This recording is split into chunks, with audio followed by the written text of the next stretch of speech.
tungkol sa stress, sa nervyos, sa depression, yung mga sobrang malulungkot po dyan. So, paano natin maaalis o matatanggal itong nervyos at depression kahit walang gamot? Okay? Hindi ko sinasabi hindi kailangan maggamot o merong mga depression at nervyos na kailangan ng gamot, lalo na kung malala na, kung di na nakakatrabaho, yung mga major depression, kailangan din ng gamot. Actually, nakakwento ko dati sa inyo, many years ago, nung bata pa ako, siguro mga age 25, mga 24, 25, meron akong major depression. Malala talaga yun. Hindi makagalaw, hindi makaisip, tumigil sa pag-aaral at that time. So, meron akong psychiatrist at may tulong naman yung gamot na binigay niya sa akin. Kaya lang problema natin ngayon sa Pilipinas, mahal magpa-check up sa psychiatrist. Sobrang mahal, baka 3,000, 4,000 or more. Bukod sa napakamahal ng check-up, pati yung gamot napakamahal. So, karamihan ng kababayan natin, hindi makakapa-check up. Halos wala talagang libre o konting-konti yung libre na psychologist at psychiatrist. So, pipilitin natin muna kunin sa walang gamot dahil walang pera, walang access. Tsaka, karamihan naman sa tingin ko ng nervous and depression, kakayanin din ng walang gamot. Kasi, unang-una, kahit nakagamot kasi ako noon, parang may tulong lang konti. May konting help pero hindi rin siya talagang magic. Hindi porke uminom ka ng antidepressant, bukas masaya ka na, walang ganun. Ang ginagawa lang ng antidepressant, parang minamanhid lang niya yung mga ugat mo, yung mga nerves. Minamanhid niya. So, kung may depression ka o meron kang anxiety, ganyan, sobra kang inis. Yan ang problema. Yan ang symptom ng mga may depression, anxiety, o may mental health problem. Sobra kami inis, irritable, mabilis sumigaw, mabilis pumutok, mabilis magwala, mabilis magbato ng mga gamit. Ganun, very wild. Kaya kung meron kayong anak na ganyan, very wild yan. Saka usually, ang depression umaatake mga teenager up to age 30. Yan ang edad. Mga 18 to 25, 18 to 30, yan ang panahon na umaatake. Yan nag-uumpisa. So, yun ang ginagawa ng gamot, antidepressant o yung mga para sa nervyos, pinapakalma lang konti. Parang meron lang nakapigil sa'yo. Parang may nakapigil. So, kung inis ka na 100%, yung inis mo parang 50% na lang. Kung gusto mo sumigaw at magbato, parang wala kang gana sumigaw at bumato. So, nakakalma ka lang konti. Pero yung problema mo, yung lungkot mo, nandun pa rin sa utak. Na may maintain pa rin siya. So, kailangan pa rin natin itong mga tips. Marami akong bibigay sa inyong tips. Actually, almost 35 tips to Kasi nga, hindi mo alam kung anong epektibo sa'yo. Itatry natin lahat. Okay? Number 1, establish a routine. Try nyo magkaroon ng routine sa buhay. Yung mga millennials, yung mga kabataan. Pilitin mo, may gising, may tulog, may kain. Naka-schedule ka dapat. Alas 8, ganito gagawin. Alas 12, kakain. Tapos baka magtatrabaho o mag-aaral. May schedule. Para kahit bugnot ka o depressed ka, susunod ka, pipilitin mo yung katawan mo. Establish a routine. Number 2, kailangan meron kang exercise. Kahit tamad ka, malungkot ka, pag tumakbo-takbo ka, ang exercise kasi naglalabas ng endorphins. Meron siyang mga good hormones, maglakad ka, magpawis ka. Huwag lang ngayong sobrang init, kailangan nasa loob lang sa aircon. So, exercise nakaka-improve ng mood and bawas anxiety. Number 3, pilitin kumain ng healthy foods. Kasi kung depressed ka na tapos puro sugar kakainin mo, puro fast food, puro soft drinks, lalo ka lang madidepress. Magugulo lang yung katawan mo. Pilitin mo kumain ng gulay, ng isda, maraming tubig, healthy ka. Yung mga pampaganda ng mood, mga gulay, pampaganda ng mood. Prutas, saging, pampasaya ang saging. Saging may tryptophan. Number 4, pilitin makatulog ng 7 to 8 hours a day or at least may pahinga ka. Oras ang isang taong may mental health problem, kulang sa tulog, doon sila nagwawala. Diba? Nagwawala, nagsisisigaw. Pero pag nakatulog sila maigi, mas hindi nagwawala, mas kalmado. Mas malakas ang self-control mo kung may tulog. Number 5, pwedeng mindfulness, meditation, relaxation, bawas stress. Number 6, iwas na sa alak. Kasi yan ang delikado, yung depressed na tapos iinom pa ng alak, baka ano maisip baka ano gawin. Mag-drive, mabangga, may gagawing very wild, matumba, maaksidente, delikado po. Limit alcohol, lalo na kung depressed na. Tsaka yung mga gamot na antidepressant, bawal isabay sa alcohol, maghahalo. Number 7, pwede nyo gawin pag depressed kayo, syempre malungkot, walang magawa sa buhay, gagawa kayo ng realistic goals. So for the day, gawa ka na lista na simple lang. Makatapos ka lang isang project, kung ano mang project na yan, kahit maliit lang, matapos mo to, magawa mo to. Any short thing na sa bahay, sa school, o sa trabaho, o para sa pamilya mo, makagawa ka lang ng maliit na bagay para may accomplishment ka. Parang may purpose yung buhay. Yung simpleng mga trabaho lang. Number 8, syempre seek support, pwede sa pamilya, sa kaibigan, sa pastor. Kaya lang sabi ko, mahal ang therapist. Number 9, ito maganda sa mga depressed o may nervyos, may mental health problem. Arts. Yung iba nagpe-painting, nagdo-drawing. Yung iba kumakanta, nagpa-piano, pwede rin. Pwedeng writing, diary. So lahat yan, express yourself creatively, pwedeng arts, music, writing. Number 10, pag hindi mainit ang panahon, maganda maglakad sa nature. Maraming puno, maraming halaman, may mga animals dyan na pamparelax, mga ibon, bird watching, lahat yun. Nature, pampakalma. Diba? Sa dagat, pampakalma. Number 11, relaxation technique. Yung pagwala nga tayo sa probinsya, ini-imagine mo na lang na dun ka. Isip ka ng magandang bagay nung bata ka, anong lugar na puntahan mo. Kung di mo mapuntahan yung favorite na lugar mo sa probinsya, isipin mo na lang na dun ka. Minsan marerelax ka na. Number 12, kailangan limit mo talaga yung kakanood ng TV at kaka-social media. Kung yun na kinaka-stress mo. Baka lalo mo nakikita yung mga kaibigan mo na masaya, lalo ka ma-stress.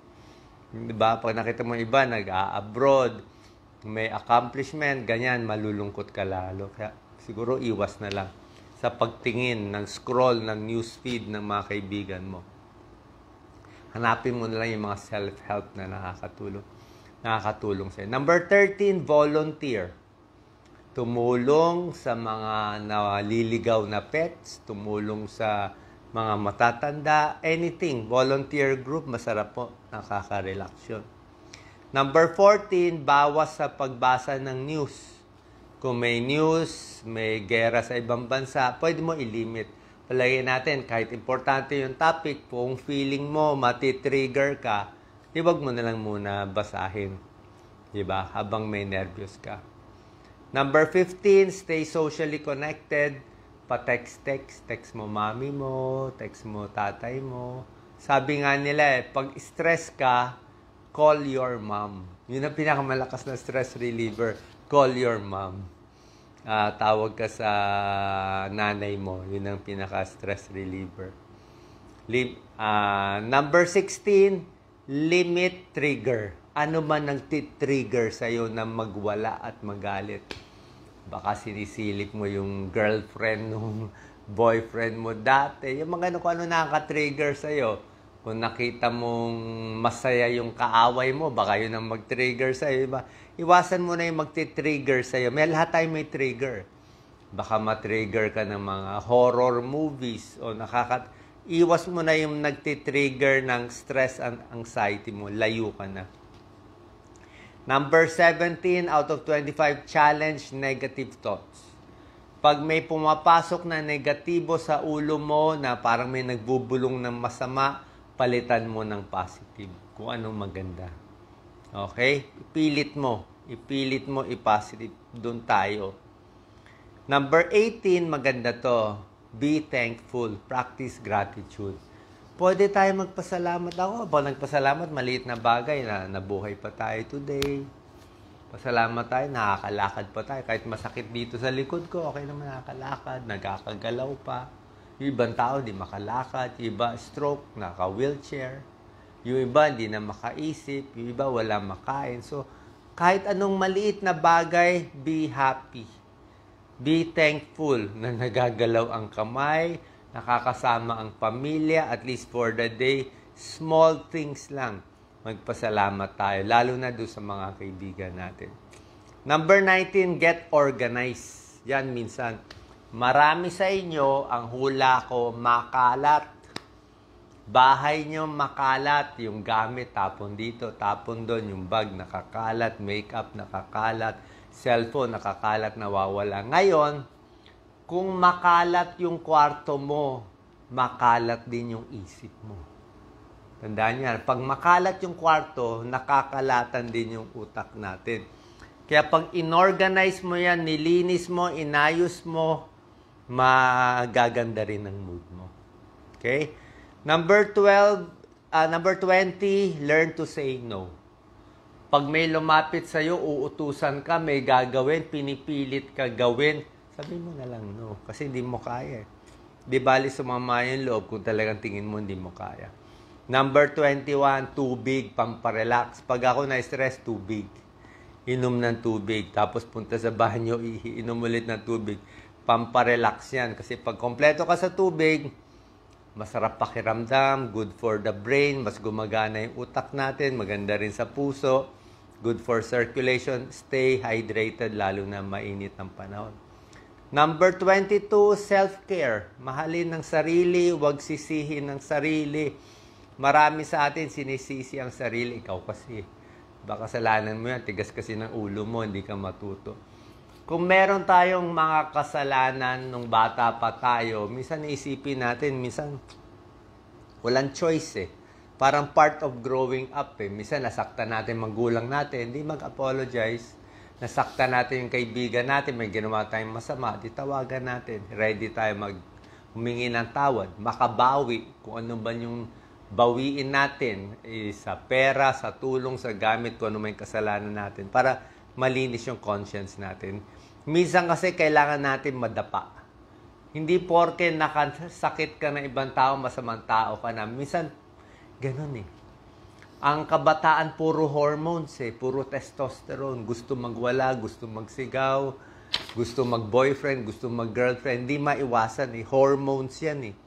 Hormone natin kakaiba. Very wild ang kabataan, risk taker, gusto sugod na sugod. Mataas testosterone level eh. Pag bata, pag matanda, easy na. So, minsan di talaga mapigilan eh. Learning process. So, huwag magalit sa sarili, ayusin na lang yung mga nagawang kasalanan. Number 3, tumawa, have fun. Yung mga simpleng bagay na, ako mahilig ako magbasa ng comics eh, pamparelax eh. Yung mga comics na pambata, okay lang naman yan eh, mural naman, paulit-ulit ko lang naman binabasa. Parang ganitong mga comics, paulit-ulit ko lang binabasa. Kasi maganda yung kulay, maganda yung kulay, nalilibang. Maraming mga mura, meron dyan mga book sale na mura lang, 100 pesos lang. Kahit luma, relax. Number 24, pet therapy. Marami nag-aalaga ng aso, pusa, pamparelax talaga yan. Alam mo yung aso nakakababa ng blood pressure yan, nakakabawas ng stress. Tsaka yung mga pets mo, mahal na mahal ka niyan. Talagang loyal yan, hindi yan maingit sa'yo, hindi ka pag-iinitan, hindi ka uutangan, di ba? Pero pets, may pros and cons. And 25, self-compassion, na mahalin ang sarili. So yan, 25 tips, pero marami pa tayong tips. Meron din pwede nyo gamitin ito, calming sayings, pamparelax ng mga salita. Meron dito Bible, meron dito hindi Bible. Yung mga, this too shall pass. This too shall pass. Lahat lilipas. Okay, wait mo lang. Lahat ng masakit, may purpose, lilipas yan. Wait ka lang. Huwag mo sabihin, ngayon na, hopeless na ako, wala na pag-asa. Intay ka lang. Ngayon, masakit ng katawan ko, di ako makabangon, forever na ako bedridden. Wait lang, aayos pa yan. I am safe. Pwede sabihin mo, relax. Usually, yung mga may depression, may anxiety, alam mo, nakikita ko, usually walang sakit eh. Usually, wala silang malalang sakit. Wala silang heart attack, wala silang cancer. Paano? Nervyos nga problema nila eh. Overthinking sila eh. Kaya nga sila ninenervyos, kaya nga walang sakit. Usually, ay mga may nervyos, mga may depression, yun ang problema nila. Hindi pa yung sakit kasi bata pa sila. Breathe in, breathe out. Pwede yan. Nakalampas na ako sa mga panic attack.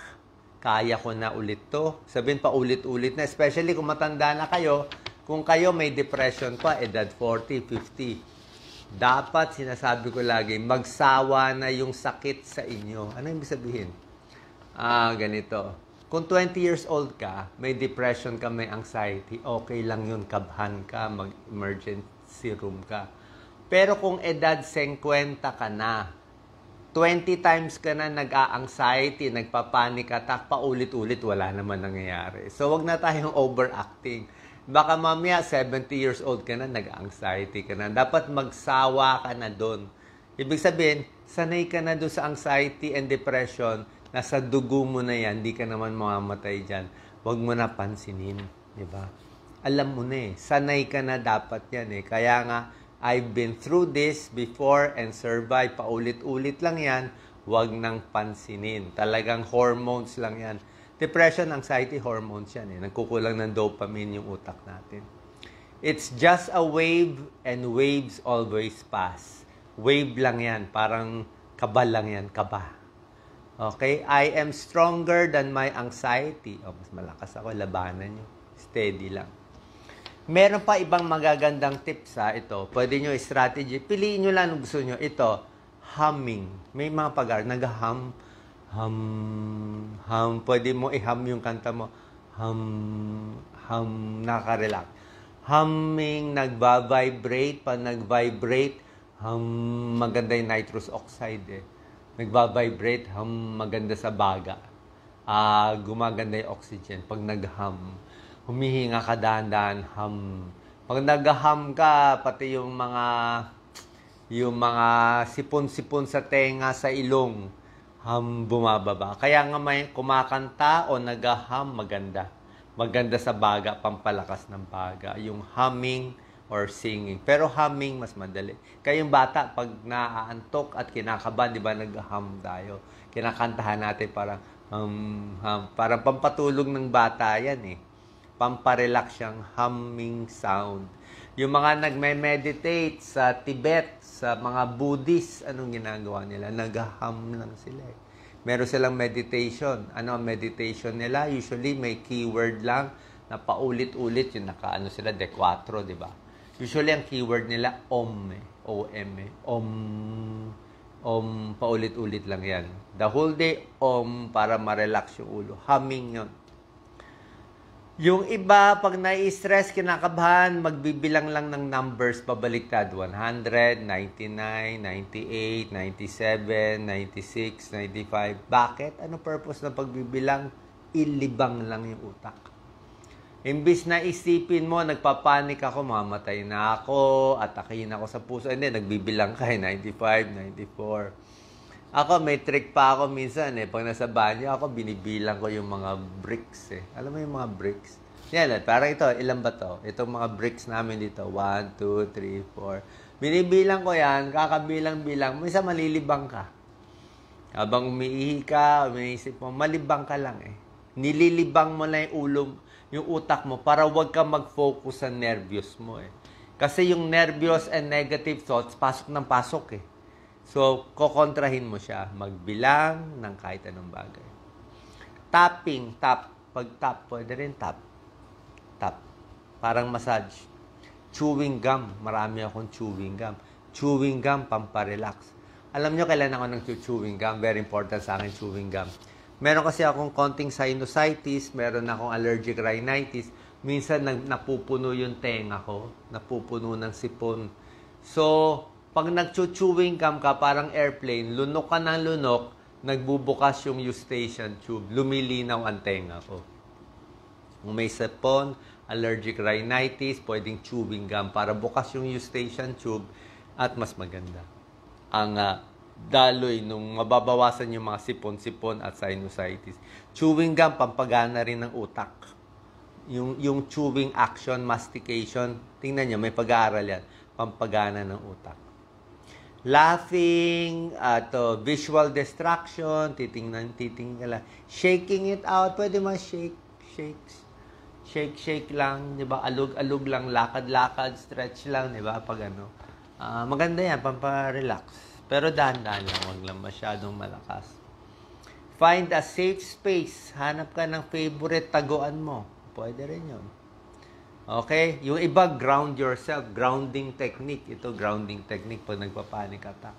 Grounding is feel mo yung silya, feel mo yung kamay mo, feel mo yung nakaupo ka, grounding technique. Yun ang ground mo yourself. Para alam mo nandito ka. Okay? Distract your mind, stay hydrated, seek support. Yan ang mga ginagawa. Yan.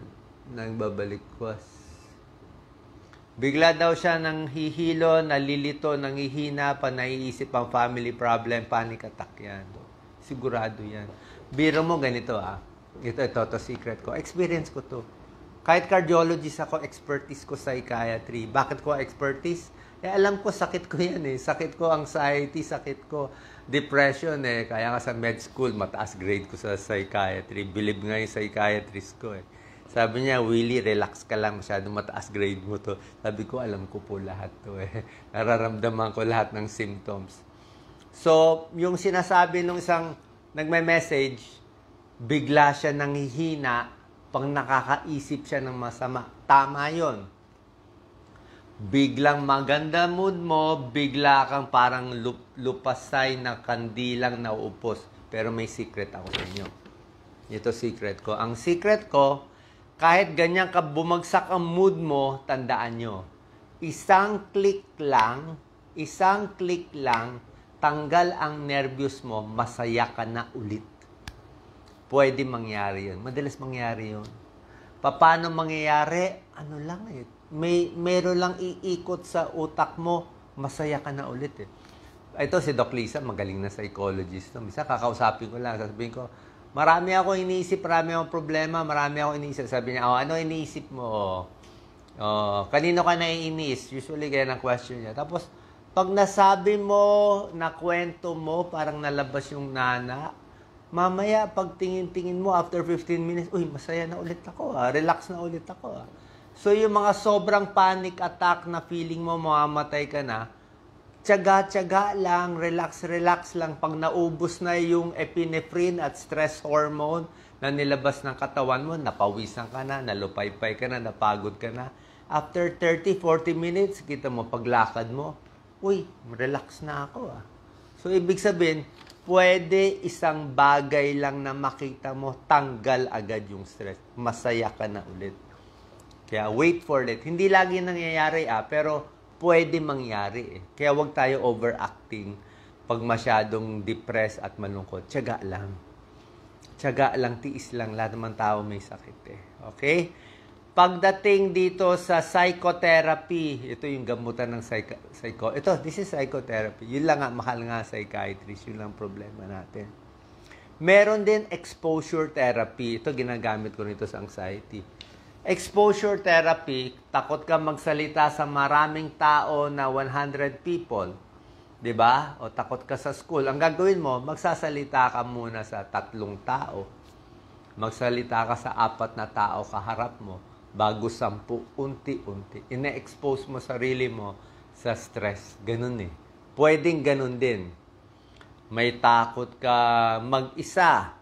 Feeling mo, di mo kaya.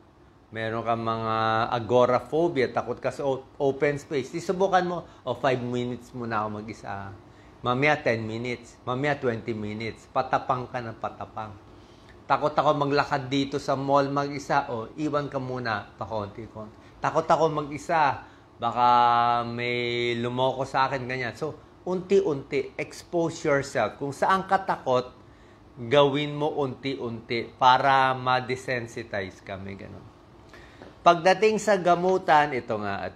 Pag kailangan ng psychiatrist, kung walang choice, merong antidepressant, pero hindi lahat positive. Minsan, kailangan din naman.